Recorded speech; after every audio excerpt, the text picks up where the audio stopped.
Check out this new headline from Alpha News. Court docs reveal extreme public pressure on prosecutors in George Floyd case.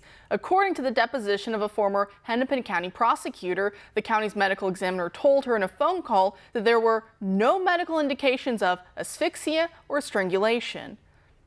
I'm once again proven right, but this time it does bring me joy, at least in some sense. If you caught my show last week or watched the clip on Rumble or YouTube, you'll get my reference here.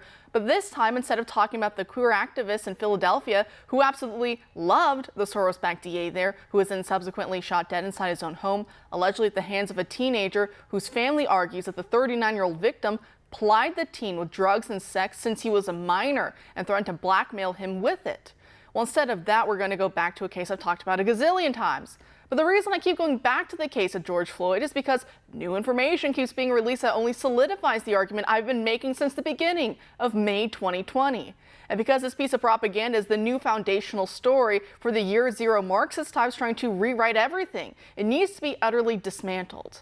Plus, we have good officers locked up over this as political prisoners, so I take it seriously.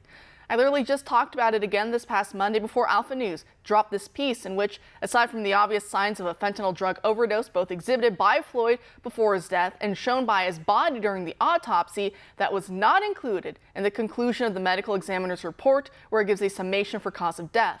Instead, the knee restraint used by the officers that day with an uncooperative suspect believed to be under sway of excited delirium syndrome, which makes him dangerous, was spotlighted as the catalyst that set into motion Floyd's death, which set up the officers for murder charges.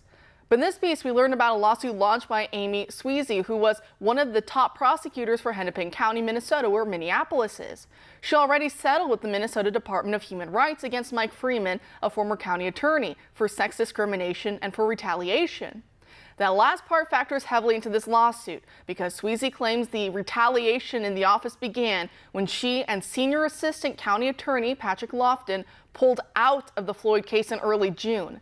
During his deposition, Lofton explained how he wrote a letter at the time, explaining his reasoning for withdrawing from the case, saying that despite the country burning down and all the extreme pressure to prosecute all four officers against the evidence, that he still needed to sleep at night, so he couldn't be a part of it.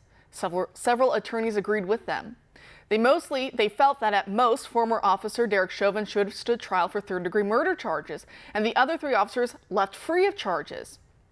Lofton and Sweezy claim that Freeman tried bullying them by cursing them out with the F word, screaming at them in the office over the phone, and ordering others in the office to not work with them. But for our purposes here tonight, here's where it gets interesting. Reading now from the article, quote, during her deposition, Sweezy also discussed a revealing conversation she said she had the day after Floyd's death when she asked Hennepin County Medical Examiner Dr. Andrew Baker about the autopsy. I called Dr. Baker early that morning to tell him about the case and to ask him if he would perform the autopsy on Mr. Floyd, she explained. He called me later in the day on that Tuesday, and he told me that there were no medical findings that showed any injury to the vital structures of Mr. Floyd's neck. There were no medical indications of asphyxia or strangulation, Sweezy said, according to the transcript. He said to me, Amy, what happens when the actual evidence doesn't match up with the public narrative that everyone's already decided on? And then he said, this is the kind of case that ends careers, end quote.